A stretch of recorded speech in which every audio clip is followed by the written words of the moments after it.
So good evening friends. आज आपल्याला 1857चा जो उठाव आहे त्या उठावाचा अभ्यास करायचा आहे. मित्रांनो, 1857चा उठाव आपण अनेकदा शिकलेला असाल, परंतु या ठिकाणी आपल्याला नेमकं 1857च्या उठावामधलं काय महत्त्वाचं आहे ते समजून घ्यायचं आहे. ज्याच्यामध्ये 1857चा उठाव असेल किंवा 1857चं नेमकं कारण काय असेल, त्याचं स्थळ काय, त्याचं साल काय, तर या संदर्भातल्या प्रत्येक गोष्टींचा अभ्यास सविस्तर आपल्याला याच्यामध्ये करायचा आहे. सो वन बाय वन आपण या अभ्यासाला काय करूया मित्रांनो, तर सुरुवात करूया 1857चा उठाव.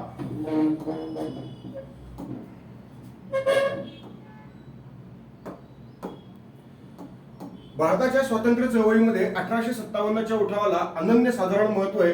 कारण याच उठावामुळे भारतीय लोकांना काय कळाले, तर भारतीय लोकांना कळालं आहे की जोपर्यंत आम्ही ब्रिटिशांप्रमाणे काय करणार नाहीत, तो विचार करणार नाहीत, तोपर्यंत आम्ही ब्रिटिश सत्तेला भारतातनं पराभूत करू शकत नाही.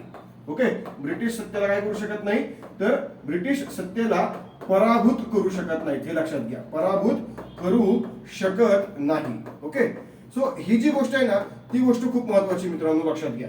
ब्रिटिश सत्तेला जर पराभूत करायचे असेल तर आपल्याला अशा पद्धतीने यंत्रणा राबवावी लागेल की ज्याच्यामध्ये आजपर्यंत ब्रिटिशांनी जसे विचार केले तसे विचार यापुढे आता आपल्याला करायचे. मग जर ब्रिटिशांप्रमाणे विचार करायचे असतील तर आपल्याला ब्रिटिशांप्रमाणे शिक्षण घेणं गरजेचं आहे. हे भारतीयांना कळालं ते 1857च्या उठावामुळे. भारतीयांना 1857च्या उठावामुळे खऱ्या अर्थाने सरकार काय असतं, पार्लमेंट काय असतं आणि पार्लमेंटचा कारभार कसा चालतो या गोष्टींची अनुभूती ही मिळाली. कारण आपल्याकडे 1857च्या उठावापर्यंत कोण होतं, तर कंपनी होती. आणि 1857च्या उठावानंतर कोण आलं आपल्याकडे, तर इंग्लंडची पार्लमेंट आली. त्यामुळे हा जो काही सत्तेतला फरक आहे तो भारतीयांना कळाला आणि त्याच सत्तेतल्या फरकामुळे भारतीयांनी विचार केला की आता यापुढे जर आपल्याला भारतामध्ये देखील अशाच प्रकारची पार्लमेंटची सत्ता आणता आली, पण कोणाच्या, तर आपल्या स्वतःची पार्लमेंट, ज्याच्यामध्ये भारताचे स्वतःचे सदस्य असतील, स्वतः भारतीय जनतेने निवडून दिलेले सदस्य असतील, असं जर आपल्याला करता आलं तर नक्कीच आपल्याला भारतात त्याचा फायदा होईल. हे भारतीयांना कळालं आणि तिथनंच खऱ्या अर्थाने 1857च्या उठावाचं महत्व हे काय झालं मित्रांनो, तर वाढीस लागलं. मग नेमकं याच्यामध्ये कोणकोणत्या गोष्टी घडल्या किंवा काय गोष्टी यामध्ये झाल्या याचा सविस्तर अभ्यास याच्यामध्ये आपण करूया. मग यामध्ये सगळ्यात महत्त्वाची गोष्ट बघा, 1857चा उठाव आहे. या उठावाची जी संकल्पित तारीख आहे मित्रांनो, ती आहे 31 मे 1857. 1857चा उठाव हा प्री प्लॅन होता का, तर येस, तो प्री प्लॅन उठाव होता. आणि या प्री प्लॅन उठावामध्ये अनेक लोक सहभागी होते. मग लक्षात घ्या, 1857चा उठाव हा प्री प्लॅन आहे आणि या प्री प्लॅन उठावाची जी तारीख आहे ती तारीख किती आहे, तर 31 मे 1857. पण अनेक गोष्टी घडल्या, अनेक घटना घडल्या आणि त्या घटनांमुळे प्रत्यक्षात हा जो उठाव आहे तो मात्र सुरुवात झाला कधी, ते 29 मार्च 1857. आता 29 मार्च 1857लाच का उठाव सुरू झाला, कारण त्या काळामध्ये जे कोणी लोक या उठावामध्ये सामील झालेले होते, या उठावामध्ये सामील होणाऱ्या अनेक लोकांमध्ये अनेक नेते मंडळी होते आणि अनेक भारतीय सैनिक होते. परंतु याच्यामध्ये आपले जे मंगल पांडे होते, त्या मंगल पांडे यांना ज्या वेळेला बातमी लागली की अरे बाबा, जे काही तुम्ही काडतुसं वापरतायत त्या काडतुसांवरती काय आहे, तर त्या काडतुसांवरती डुकराचं आणि गाईची चरबी लावलेली आहे आणि ते जे कव्हर आहे ते कव्हर तुम्हाला दाताने तोडायचंय. ही बातमी ज्या वेळेला या मंगल पांडे नावाच्या व्यक्तीला कळाली, त्यावेळेला हा मंगल पांडे जो भडक माथ्याचा होता आणि त्या व्यक्तीने काय केलं, तर त्या व्यक्तीने लगेच याच्या विरोधामध्ये उठावाला सुरुवात केली.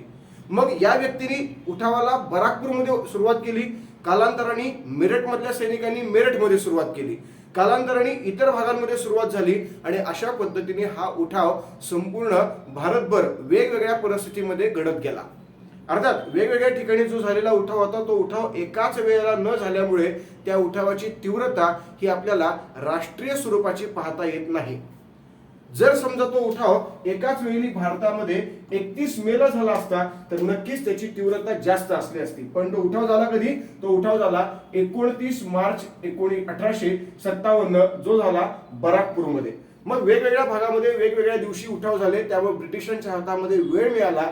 ब्रिटिशांनी त्या योग्य वेळेचा योग्य वापर करून काय केलं, तर भारतामध्ये त्यांनी मोठ्या प्रमाणामध्ये बंदोबस्त केला आणि वेगवेगळ्या भागातले उठाव हे दडपून टाकले. ब्रिटिशांना हा उठाव दडपून टाकता आला. दडपून टाकण्यामागचं सगळ्यात महत्वाचं कारण काय, किंवा त्यांना तो दडपून का टाकता आला यामागचं सगळ्यात महत्वाचं कारण काय होतं, तर भारतामध्ये उठाव यामध्ये एकत्रीकरण नव्हतं, सुसूत्रीकरण नव्हती आणि एक वाक्यता नव्हती. यामुळे भारतामध्ये उठाव ब्रिटिशांच्या विरुद्ध झाला, परंतु हा उठाव ब्रिटिशांना दडपून टाकता आला. आणि तो का दडपून टाकता आला याच्यामध्ये सगळ्यात महत्वाचं कारण काय, तर संकल्पित तारीख 31 मे 1857 होती, पण उठावाला प्रत्यक्षात सुरुवात झालेली होती 29 मार्च 1857ला. ती एका गावामध्ये, कुठल्या गावामध्ये, तर बराकपूर या गावामध्ये. ओके, पण बराकपूर या गावात केलेली उठावाची जी सुरुवात आहे ती पण एक वैयक्तिक स्वरूपात केलेली होती, ज्याच्यामध्ये मंगल पांडे नावाचा एक व्यक्ती, केवळ हा एक व्यक्ती आणि समोर ब्रिटिशांचं मोठं सैन्य, अशा पद्धतीचा हा उठाव होता. तेव्हा हा उठाव दडपून टाकणं सहज शक्य होतं आणि तेच काम ब्रिटिशांच्या माध्यमातून या उठावामध्ये झालेलं होतं. आता या उठावाचं नेतृत्व कोणी केलं तर लक्षात घ्या, आपल्याला माहिती की 29 मार्च 1857ला मंगल पांडे यांनी उठावाला सुरुवात केली. पण उठावाचं नेतृत्व कोण करणार, तर उठावाचं नेतृत्व करणार संपूर्ण भारतामधला भारतीयांचा प्रमुख म्हणजेच दिल्लीचा बादशाह. कितीही काही जरी झालं तरी पण भारतामध्ये इतर कुठल्याही सत्तांनी सत्ता स्थापन केलेली असली तरी पण संपूर्ण भारत देश हा दिल्ली समोर नतमस्तक होतो आणि दिल्लीमध्ये असणारा बादशाह हाच आम्हाला महत्वाचा आहे.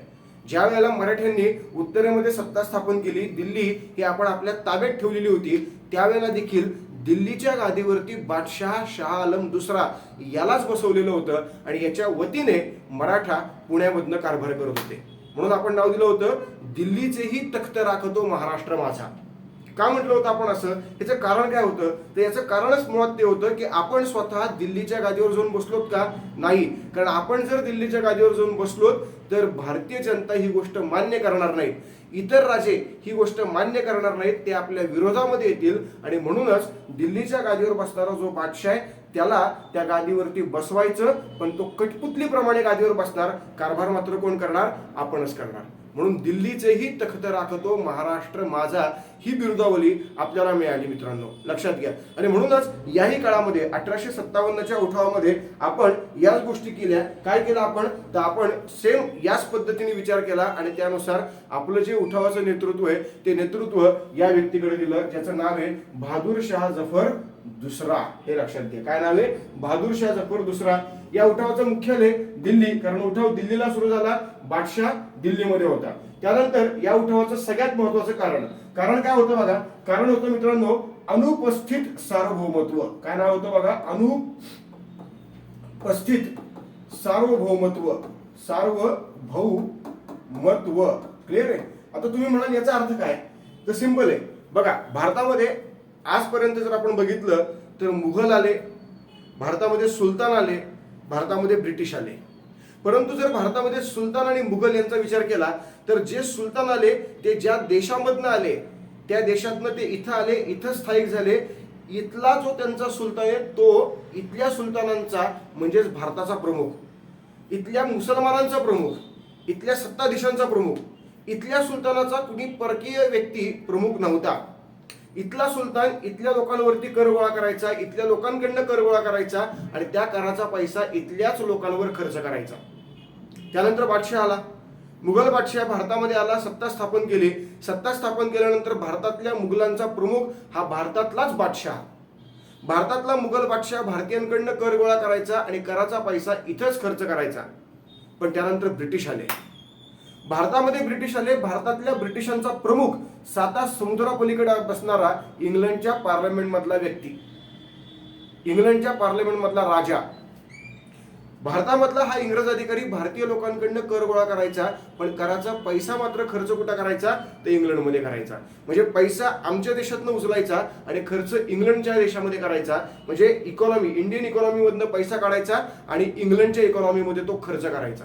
जर ब्रिटिशांनी इंडियन इकॉनॉमीमधनं पैसा काढला आणि इंडियन इकॉनॉमीमध्येच खर्च केला तर नक्कीच आपण त्याला विरोध केला नसता.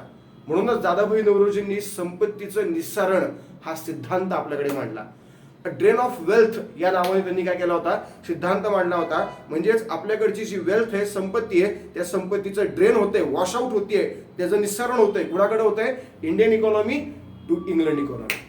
या पद्धतीची संकल्पना आपल्याकडे या दादाभाई नौरोजी यांनी मांडलेली आपल्याला पाहायला मिळते आणि ती याच सगळ्या आधारावरती. आणि म्हणूनच मित्रांनो, आपण कुठल्याही प्रकारे ना सुलतानांचा विरोध केला, ना आपण मुघल बादशहाचा विरोध केला, पण आपण ब्रिटिशांचा केला. आणि त्याला कारण काय? त्याला कारण आहे अनुपस्थित सार्वभौमत्व. क्लिअर आहे? त्यानंतर लक्षात घ्या तत्कालीन कारण. आता अनुपस्थित सार्वभौमत्व हे सगळ्यात मेन कारण आहे आणि याच कारणामुळे ब्रिटिशांना विरोध करायचा म्हणून आपण तारीख पकडलेली होती 31 मे 1857. बाबा रे, आम्हाला ब्रिटिशांचं राज्य बिलकुल मान्य नाहीये, आम्हाला ब्रिटिशांचं राज्य इथनं हुसकवून लावायचंय आणि म्हणूनच आम्ही ब्रिटिशांच्या राज्याविरुद्ध आंदोलन करतोय, उठाव करतोय, युद्ध करतोय. ही संकल्पना प्रत्येकाच्या मनामध्ये आहे. पण ही जी संकल्पना प्रत्येकाच्या मनामध्ये आहे त्या संकल्पनेवर आधारित इथं समजून काय घ्यायचे आपल्याला? इथं समजून घ्यायचे की 31 मे 1857 आपण जरी उठाव हा प्री प्लॅन केलेला असला तरी पण ऍक्च्युअल तो उठाव झाला 29 मार्चला. मग 29 मार्चलाच का झाला? का सुरुवात झाली? कारण त्याचं तत्कालीन कारण होतं आणि ते तत्कालीन कारण काय होतं? एनफिल्ड बंदूक. आपण जर बघितलं तर आजपर्यंतच्या बंदुका अशा होत्या की ज्या बंदुकांमध्ये 2 रॉड, त्या 2 रॉड मधल्या एका रॉड मध्ये ती दारू टाकायची, दुसऱ्या रॉडने ती दारू ठासायची, दारू ठासली की एक बार करायचा, त्याला एक गोळी मारली की त्याला परत म्हणायचं 2 मिनिटं थांबावा, परत दारू टाकायची, परत ती ठोसायची, परत दुसरा बार, परत म्हणायचं 2 मिनिटं थांब. आता समोरचा का तुमच्या बापाच्या घरचा आहे का की तो लगेच थांबेल? तुम्ही म्हटलं 2 मिनिटं थांब, हा थांबतो बरं कसं आहे, तुम्ही तुमचं करा बंदुकीचं काम, मी तोपर्यंत थांबतो. असं होणार आहे का? शक्यच नाहीये.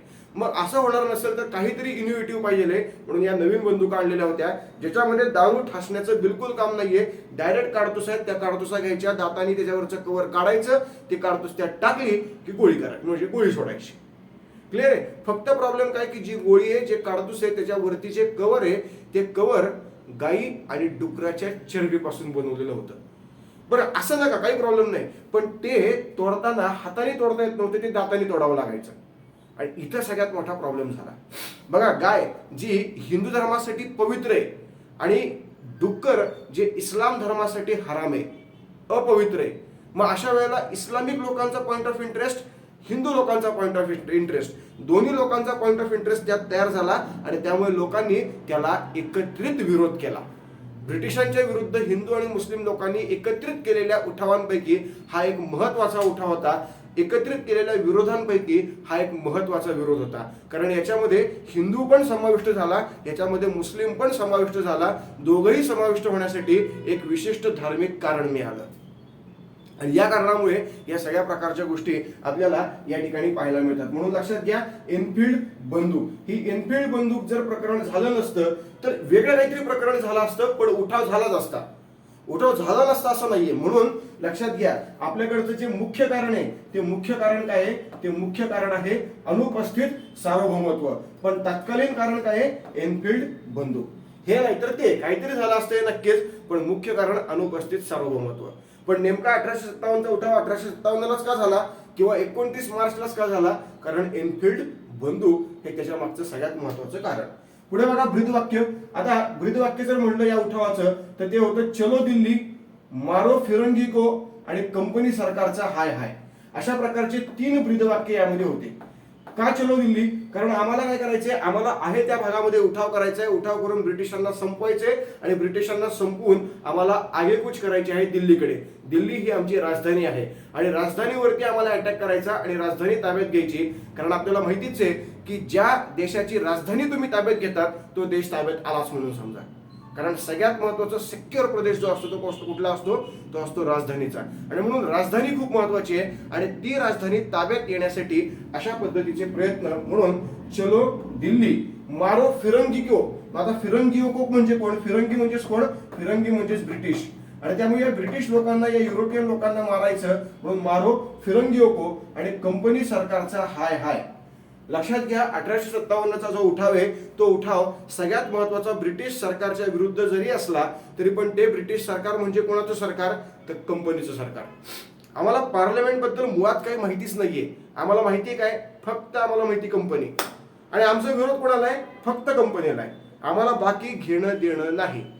आम्हाला विरोध करायचा आहे कंपनीला आणि कंपनीला विरोध आम्ही केला, कंपनी गेली की आम्ही जिंकलो, संपला विषय. आमचं बिलकुल असं म्हणणं नाहीये की इंग्रज गेले आणि ब्रिटिश काय ते भारतीयांची सत्ता आली, मराठ्यांची सत्ता आली, मुघलांची सत्ता आली, बिलकुल म्हणणं नाहीये.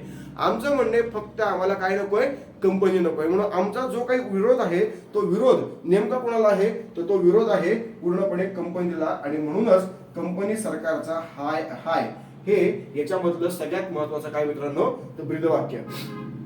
आता या उठावाचा प्रचार करायचा आहे, मग प्रचाराचं सगळ्यात महत्वाचं साधन काय आहे, तर चपाती आणि कमळाचं फुल. काय लक्षात घ्या, चपाती आणि कमळाचं फुल.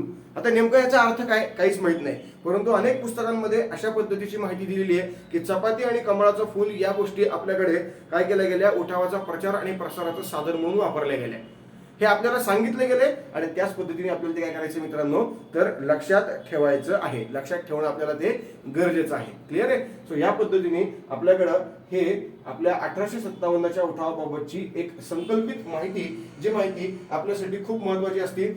जर आपण सरळ सेवा करत असाल तर आपल्याला डायरेक्टली प्रश्न याच्यावरती असतात, आणि जर आपण कंबाईन गट ब गट क किंवा राज्यसेवा प्री करत असाल तर नक्कीच आपल्याला ही माहिती वन लाईनर प्रश्नासाठी खूप गरजेची असते. कारण आजकाल आपण बघतोय की आयोग जे आहे ते आयोग वन लाईनरकडे जास्तीत जास्त झुकलेला आहे. जर वन लाईनरकडे आयोग झुकत असेल तर आपल्याला देखील आपल्या अभ्यासाची पद्धत त्या पद्धतीने बदलली पाहिजे, आणि तीच बदलण्यासाठी हा डाटा जो आपल्यासाठी खूप महत्वाचा आहे. याचा अर्थ मेन 1857च्या उठावातले वेगवेगळे मुद्दे, त्याच्यातल्या संकल्पना शिकायच्या का नाही, हो शिकायच्या, पण तरी देखील हा जो मुद्दा आहे, हा जो डाटा आहे, तो आपल्याला अजून जास्त चांगल्या पद्धतीने काय करायचा आहे, तर समजून घेणं गरजेचं असणार आहे. सो यासाठी मित्रांनो हा डाटा. आता त्याच्या पुढेच आपण बघूया पुढच्या गोष्टी. आता बघा, ह्याच्या पुढे जे आपल्याला सांगितलेले ते आहे वैशिष्ट्य. आता या उठावाबाबतचं वैशिष्ट्य, या उठावाबाबत अनेकांची अनेक मतं असतात. या मतानुसार जर बघितलं तर लक्षात घ्या, उठावकर्ते वैयक्तिक कारणासाठी लढल्याने हा उठाव राष्ट्रीय स्वरूपाचा नव्हता असं म्हटलेलं आहे. लक्षात घ्या, हा उठाव कसा आहे, राष्ट्रीय स्वरूपाचा नव्हता. अनेक जण म्हणतात की 1857चा उठाव हा राष्ट्रीय आहे, पण खरंच तो राष्ट्रीय आहे का, तर बिलकुल नाहीये. 1857चा उठाव हा बिलकुल राष्ट्रीय नाहीये. का नाहीये, ह्याचं कारण काय, तर लक्षात घ्या. ह्याचं जर आपण कारण बघितलं तर आपल्याला ते कारण व्यवस्थित पद्धतीने दिसून येतं. कसं दिसून येतं, तर लक्षात घ्या. आपण जर कारण समजून घेतलं तर बघा, या उठावामध्ये सगळ्यात महत्वाचे जे नेते मंडळी होते, उठावाचे नेतृत्व कुणी कुणी केलं होतं उठावाचं नेतृत्व. समजा आपण सगळ्यात पहिल्यांदा नाव घेतलं कोणाचं, आपण नाव घेतलं नानासाहेब पेशवे 2 यांनी उठावाचं नेतृत्व केलं होतं. कुठे केलं होतं, तर कानपूरमध्ये केलं होतं. आता यांनी कानपूरमध्ये उठावाचं नेतृत्व केलं, पण नेमकं याचं कारण काय होतं, यांनी उठावाचं नेतृत्व का केलं होतं, याचं कारण काय, तर याचं कारण बेसिक आहे. बेसिक कारण काय आहे, तर यांची जी तनखा आहे, किती तनखा होती, तर तनखा होती 8 लाख रुपये. 8 लाख रुपये वार्षिकी. किती तनखा मित्रांनो, लक्षात घ्या, 8 लाख रुपये वार्षिकी. ही जी तनखा आहे, ही तनखा ब्रिटिशांनी काय केली होती, तर रद्द केली. ओके. आता नानासाहेबांना दर वर्षाला जर 8 लाख रुपये घरात बसून मिळत असतील आणि ब्रिटिशांनी ते रद्द केले असतील तर नानासाहेब उठाव करणार का नाही, तर 100% करणार. मग त्यांना त्या 8 लाखासाठी उठाव करायचा आहे. भारत देशाचा इथं काय संबंध आहे का, बिलकुल नाहीये. जर ब्रिटिश म्हणले असते, बाबा रे नानासाहेब धर, चल तुला 8 लाख रुपये धर आणि बस तू शांत बसले असते का, 100% बसले असते. कारण मुळात हा जो उठाव झाला, तो उठाव झालेला होता मित्रांनो, तो या विशिष्ट कारणासाठी. तनखा रद्द झालेली होती. तनखा किती होती, 8 लाख रुपये वार्षिक, म्हणजे 66,666 रुपये. 66,666 रुपये महिना पगार. एवढा मोठा महिना पगार, आणि तोही कधी, तोही 1857, त्याच्याही आधीच्या काळामध्ये. म्हणजे विचार करा, एवढा मोठा पगाराची नोकरी कोण सोडणार आहे का, विचार करा तुम्ही तरी सोडताल का. मग जर आपण नाही सोडू शकत तर हा कसं काय सोडणार आहे. आणि म्हणूनच यांना हे मिळत नव्हतं, म्हणून यांनी काय केला, हा उठाव केलेला आपल्याला पाहायला मिळतो. त्याच्यानंतर दुसऱ्या जर आपण घेतल्या, त्यांचं नाव होतं राणी लक्ष्मीबाई. काय नाव आहे मित्रांनो, लक्षात घ्या, राणी लक्ष्मीबाई. आता राणी लक्ष्मीबाई यांनी जो उठाव केला होता तो कुठं केला होता, तो उठाव केला होता झाशी, त्याचप्रमाणे ग्वाल्हेर या 2 भागामध्ये. झाशी आणि कुठे, तर ग्वाल्हेर. आता यांनी जो उठाव केला त्या उठावाचं कारण काय, तर सिंपल आहे. संपूर्ण उठावामध्ये राणी लक्ष्मीबाई यांचं एकच वाक्य होतं. वाक्य काय, मेरी जैसी नहीं दूंगी, मेरी जैसी नहीं दूंगी, मेरी जैसी नहीं दूंगी. इंग्रज म्हणले असते धर जाशील बस शांत, बसली असती का, 100% बसली असती. कारण वाक्यच त्यांचं ते आहे ना, मेरे जाशी नाही दूंगी. लक्षात घ्या, वाक्यच ते. जर मेरे जाशी नाही दूंगी हाच त्यांचा डायलॉग आहे, तर लक्षात घ्या ब्रिटिश म्हणले असतं दर का बाई, चल तुला दर दाशी पाहिलेला घेऊन टाकसल तुझी जाशी. ओके, तुझी जाशी तर तुझी काशी कर, विषय संपला. बरोबर आहे. तर ह्या गोष्टी नीट समजून घ्या. बघा, हे महान होते का? 100% महान होते, काहीच प्रश्न नाहीये. पण आपण ज्यावेळेला इतिहासाच्या अँगलने याचा अभ्यास करतो त्यावेळेला आपलं आणि तुपलं हा महत्वाचा मुद्दा नसतो. ऍक्च्युअल इतिहास काय म्हणतो हा महत्वाचा मुद्दा आहे. ओके, इतिहासामध्ये तुम्ही ज्यासाठी लढतायत ते कारण खूप स्ट्रॉंग पाहिजे, आणि ते कारण या ठिकाणी काय आहे? या ठिकाणी आहे फक्त आणि फक्त काय? तर दत्तक वारसा नामंजूर. काय आहे? दत्तक वारसा नामंजूर. जर दत्तक वारसा मंजूर केला असता तर राणी लक्ष्मीबाई यांनी उठावात भाग घेतला नसता. जर वार्षिकी 8 लाख रुपये तनखा दिली गेली असती तर नानासाहेब पेशव्यांनी उठावात भाग घेतला नसता. हा महत्वाचा मुद्दा आहे. त्याच्यानंतर आपण बघितले तर कोण? तर नवीन एक व्यक्ती किंवा एक महत्वाची व्यक्ती ते म्हणजे कुंवर सिंग. काय नाव आहे? कुंवर सिंग. हे कुंवर सिंग कुठले होते? हे कुंवर सिंग होते जगदीशपूर या गावातले. जगदीशपूर. काय गावाचं नाव आहे? जगदीशपूर. कुठे आहे जगदीशपूर? बिहारमध्ये. आता यांनी उठावामध्ये भाग घेतला, मग याचं कारण काय होतं तर लक्षात घ्या. यांनी उठावामध्ये भाग घेतला, या उठावाचं नेमकं कारण काय ते समजून घ्या. यांची जमीनदारी काढून घेतली होती. म्हणजेच लक्षात घ्या, इनाम कमिशन. या इनाम कमिशन द्वारा जमीनदारी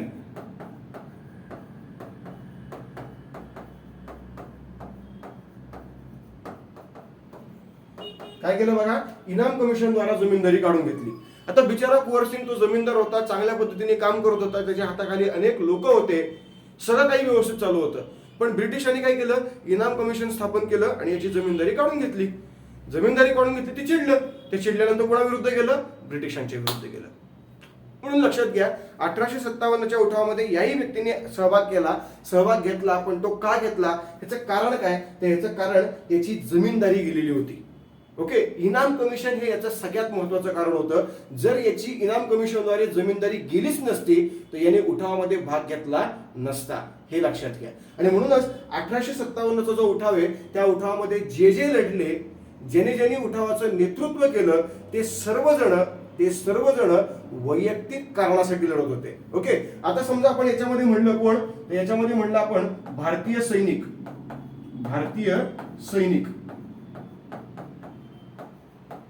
आता भारतीय सैनिक हे लढले, सर्वत्र लढले, अनेक ठिकाणी लढले. पण कारण काय होतं? भारतीय सैनिक लढण्यामागचं सगळ्यात बेसिक कारण काय होतं? तर सगळ्यात बेसिक कारण होतं ते म्हणजे एनफिल्ड. कुठली बंदूक आहे? एनफिल्ड बंदूक. हे लक्षात घ्या, सगळ्यात बेसिक कारण आहे एनफिल्ड बंदूक.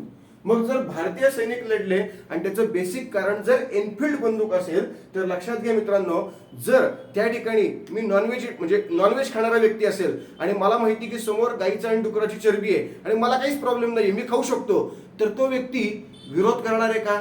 नाही विरोध करणार. मला ते आवडत नाहीये, माझ्या धर्माने मला सांगितलेलं आहे ते मला आवडत नाहीये म्हणून मी त्याला विरोध करतोय. हे सिंपल गोष्ट आहे याच्यामध्ये, हे लक्षात घ्या. मला मुळात आवडत नाहीये म्हणून मी विरोध करतोय. जर मला आवडत असलं असतं तर मी विरोध केला असता का? अजिबात विरोध केला नसता. म्हणून हे देखील कारण काय झालं मित्रांनो? तर हे देखील कारण पुन्हा एकदा आपल्याकडं वैयक्तिकच झालं. त्यामुळे या उठावामध्ये जे लढले, ज्यांनी उठावाचं नेतृत्व केलं, ते सर्वजण वैयक्तिक कारणासाठी लढले. ज्याच्यामध्ये आपण एक्झाम्पल म्हणून नानासाहेब पेशवे बघितले, राणी लक्ष्मीबाई बघितल्या, कुंवर सिंग बघितले आणि भारतीय सैनिक बघितले. मग सर्वच लोक जर वैयक्तिक कारणासाठी लढलेले असतील तर नक्कीच हा जो उठाव आहे तो उठाव कसा आहे? तो उठाव राष्ट्रीय स्वरूपाचा नव्हता. हे शिक्कामोर्तब होतं, याच्यावरती शिक्कामोर्तब होतं, हे लक्षात घ्या. क्लिअर आहे? त्याच्यानंतर कंपनीचं सरकार गेल्याने उठावकर्त्यांना उठावात यश मिळाले. आता लक्षात घ्या, 1857च्या उठावामध्ये यश मिळालं का? तर यश मिळालं, 100% मिळालं. कसं मिळालं? कारण लक्षात घ्या, हे जे काय उठाव आहे या उठावात जे उठावकर्ते, या उठावकर्त्यांची एक घोषणा, काय घोषणा होती? तर या उठावकर्त्यांची घोषणा होती ती म्हणजे कंपनी सरकारचा हाय हाय. कंपनी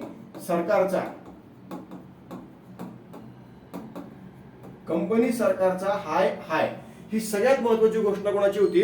उठावकर्त्यांची होती. जर कंपनी सरकारचा हाय हाय हीच घोषणा असेल तर लक्षात घ्या मित्रांनो, सगळ्यात महत्वाचा मुद्दा आहे की आम्हाला कंपनी सरकार नकोय. खूप झालं, कंटाळा आला आम्हाला, आता आम्हाला हे सरकार बिलकुल नकोय, आम्हाला काहीतरी वेगळं हवंय, आम्हाला काहीतरी वेगळं द्या. म्हणून या कंपनी सरकारला विरोध करण्यासाठी हा उठाव झालेला आहे. मग जर समजा ह्या उठावानंतर कंपनी गेली, कंपनी सरकार काय झालं, कंपनी सरकार हे गेलं, तर नक्कीच या उठावामुळे आपल्याला यश मिळालं का, तर यस मिळालं. मग उठावामध्ये यश मिळालं ही गोष्ट काय झाली तर कन्फर्म झाली, हे लक्षात घ्या. कारण आमचा मुळात उठाव सुरू करण्यामागचा उद्देशच काय होता की आम्हाला कोण नकोय, आम्हाला नकोय कंपनी. आणि कंपनी गेली का, एकदाची गेली. मग जर एकदाची कंपनी गेलेली असली तर 100% आम्हाला या उठावामध्ये यश मिळालं का नाही मिळालं, तर यस आम्हाला यश मिळालं. आणि म्हणूनच लक्षात घ्या, आपल्याला या उठावामध्ये 100% यश हे मिळालेलं पाहायला मिळतं. क्लिअर आहे. मग या पद्धतीने उठावामध्ये यश मिळाले. त्यानंतर उठावात फासावर जाणारा जो पहिला व्यक्ती आहे तो व्यक्ती कोण आहे, तर मंगल पांडे. आणि लक्षात घ्या,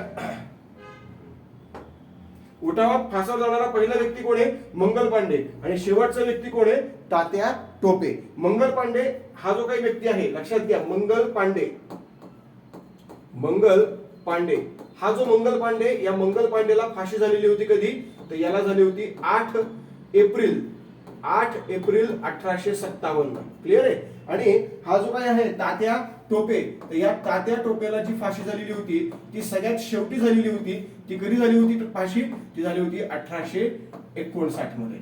म्हणजे उठाव दडपून टाकला गेला, त्यानंतर राणीचा जाहीरनामा आला आणि त्याच्यानंतर या व्यक्तीला काय झालेली होती, फाशी. साल किती, 1859. म्हणून या उठावादरम्यान फाशी झालेला सगळ्यात पहिला व्यक्ती, फासावर गेलेला पहिला व्यक्ती कोण आहे तर मंगल पांडे. आणि सगळ्यात शेवटचा व्यक्ती कोण आहे तर तात्या टोपे. क्लिअर आहे. त्यानंतर उठावामध्ये मरण पावलेले. आता 1857च्या उठावामध्ये अनेक लोक काय झालेले होते तर मरण पावलेले होते. म्हणजे अनेक लोक मरण पावलेले होते. यामध्ये सर्वात तरुण जे होतं ते कोण होत्या, त्या होत्या राणी लक्ष्मीबाई. राणी लक्ष्मीबाई या सर्वात तरुण होत्या. तर सर्वात वयोवृद्ध कोण होते तर ते होते कुंवर सिंग. जगदीशपूरचे कुंवर सिंग जे या उठावामध्ये मरण पावलेले सर्वात कसे होते, वयोवृद्ध व्यक्ती होते. क्लिअर आहे. तर या पद्धतीने या उठावाची ही वैशिष्ट्य. आता पुढे बघा, उठावकर्त्यांच्या विरोधामध्ये आणि इंग्रजांच्या बाजूने असणारे. लक्षात घ्या, त्यावेळेला जो उठाव झाला 1857चा, या उठावामध्ये जो व्हाईसरॉय होता किंवा गव्हर्नर जनरल जो होता, भारताचा गव्हर्नर जनरल, त्याचं नाव काय होतं, त्याचं नाव होतं लॉर्ड कॅनिंग. काय नाव होतं, लॉर्ड कॅनिंग. हे लक्षात घ्या, लॉर्ड कॅनिंग हे त्या व्यक्तीचं नाव होतं. आता हा जो लॉर्ड कॅनिंग आहे ना मित्रांनो, हा लॉर्ड कॅनिंग याचं एक वाक्य होतं. तो असं म्हणाला, बिचारा त्याचा काहीच दोष नव्हता, बिचारा 1856ला आलेला होता आणि 1857ला उठाव झाला. आता 1 वर्षात तरी काही काड्या घातलेल्या नव्हत्या. हा बिचारा आला, काही दिवस काम करायला लागला आणि भारतीयांनी याला ठोकायला सुरुवात केली. तो म्हणणार माझा काय दोष आहे, मी काय केलंय बाबा, हे बिचारा पळून जाणार होतं पण वाचलं, राहिलं ते इथंच. का राहिला आता लक्षात घ्या.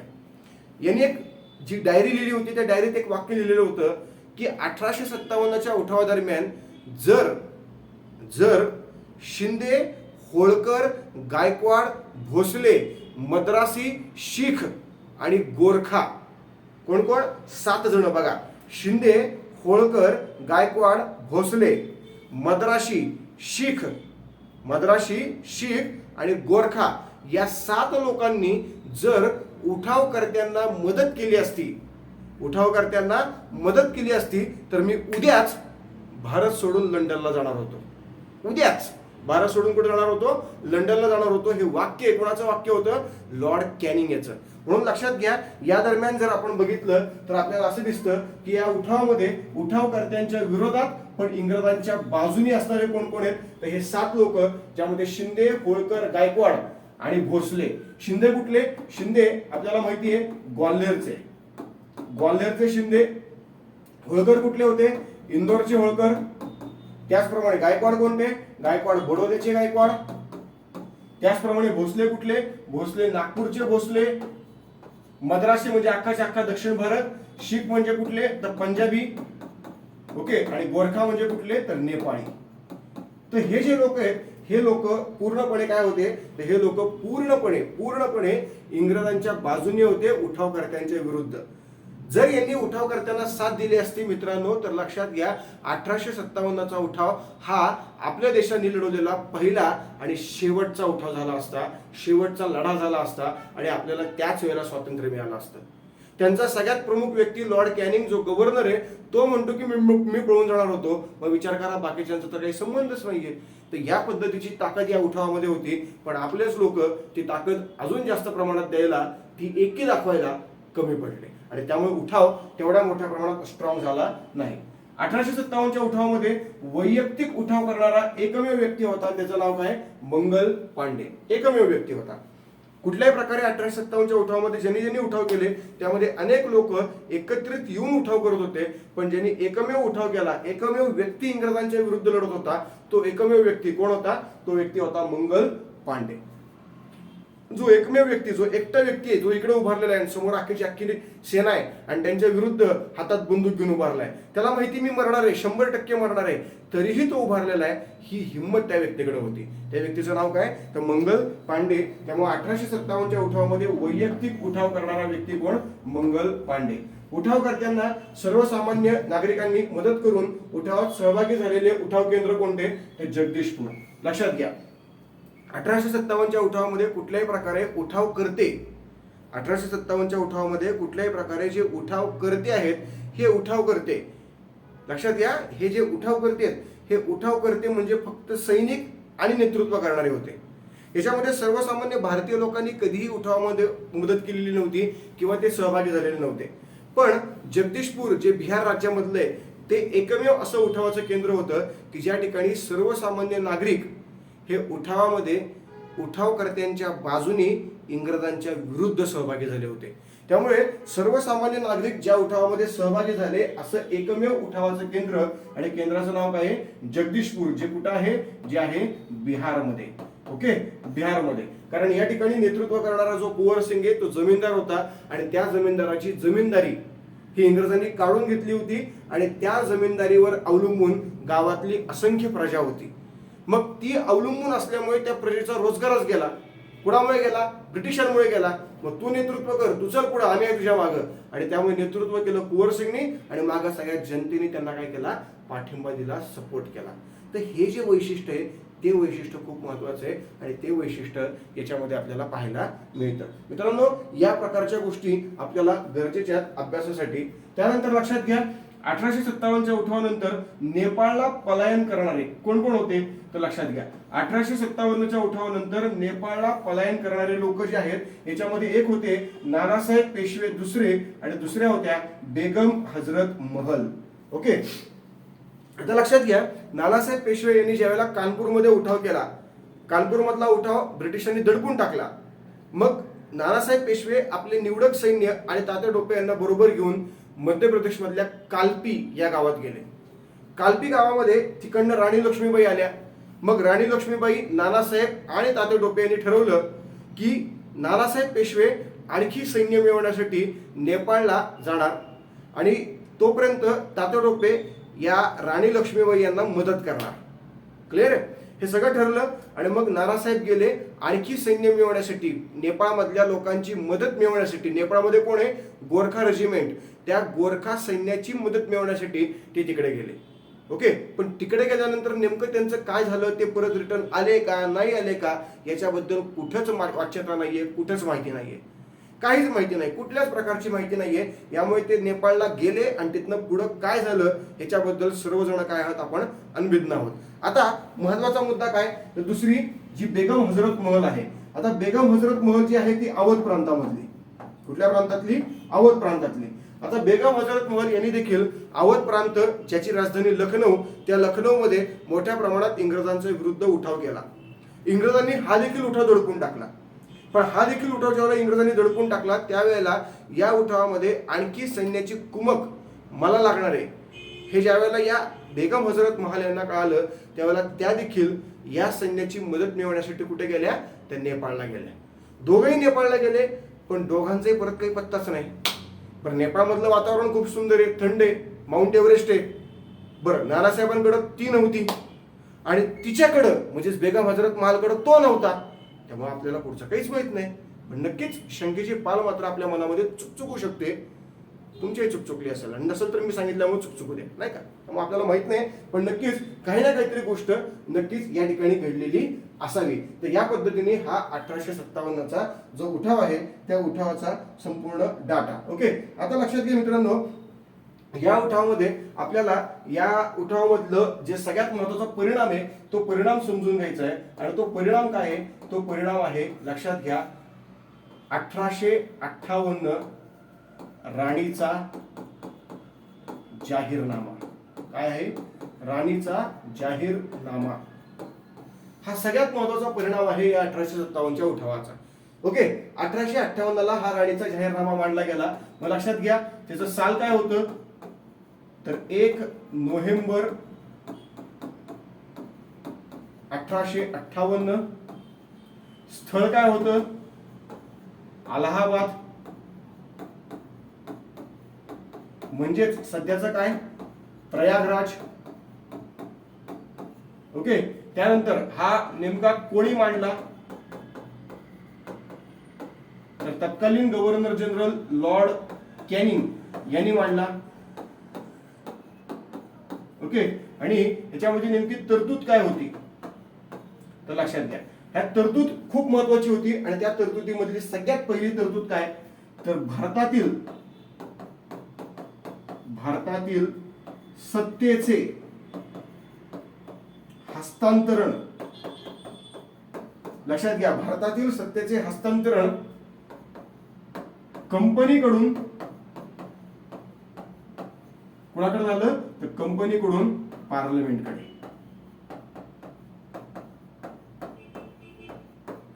जे सगळ्यात महत्वाचा मुद्दा याच्यामध्ये होता, भारतातल्या सत्तेचं हस्तांतरण कंपनीकडून कोणाकडे?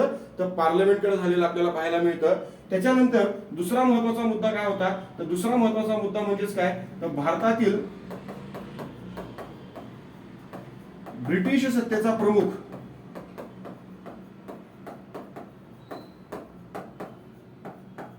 कोण होता?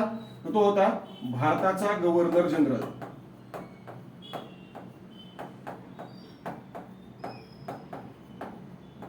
ओके, भारतातील ब्रिटिश सत्तेचा प्रमुख भारताचा गव्हर्नर जनरल. याऐवजी कोण असणार? तर याऐवजी असणार भारताचा व्हाईस रॉय असणार. ओके, त्याच पद्धतीने काय सांगितलं? तर भारत सचिव याऐवजी एक नवीन पद असेल, ज्या पदाचं नाव असेल भारत मंत्री. या पदाची निर्मिती. ओके, सो या पद्धतीच्या गोष्टी आपल्याकडे 1857च्या उठावाचा परिणाम म्हणून घडलेल्या होत्या, ज्याच्यामध्ये 1858चा राणीचा जाहीरनामा आलेला होता. आणि हा जाहीरनामा मांडण्याचं काम 1 नोव्हेंबर 1858ला कोणी केलेलं होतं? तर ते काम केलेलं होतं मित्रांनो लॉर्ड कॅनिंग यांनी अलाहाबाद, प्रयागराज या ठिकाणी. शिवाय बघा, याच्यामध्ये जर आपण बघितलं तर भारतीय सत्तेचं हस्तांतरण कंपनीकडून पार्लमेंटकडे झालं. भारतातील ब्रिटिश सत्तेचा प्रमुख जो भारताचा गव्हर्नर जनरल होता त्याऐवजी तो भारताचा व्हाईसरॉय बनला. आणि भारताचा सचिव याऐवजी भारत मंत्री या पदाची निर्मिती आपल्याकडे यानुसार झालेली होती. तर या पद्धतीने मित्रांनो 1857चा उठाव, होप सो तुम्हाला हे नक्कीच समजलेलं असेल. या पद्धतीने अभ्यास करा आणि आपले व्हिडिओ जास्तीत जास्त लाईक करा, शेअर करा आणि आपल्या चॅनलला सबस्क्राईब करा. मित्रांनो, तत्पूर्वी धन्यवाद. जय हिंद, जय भारत.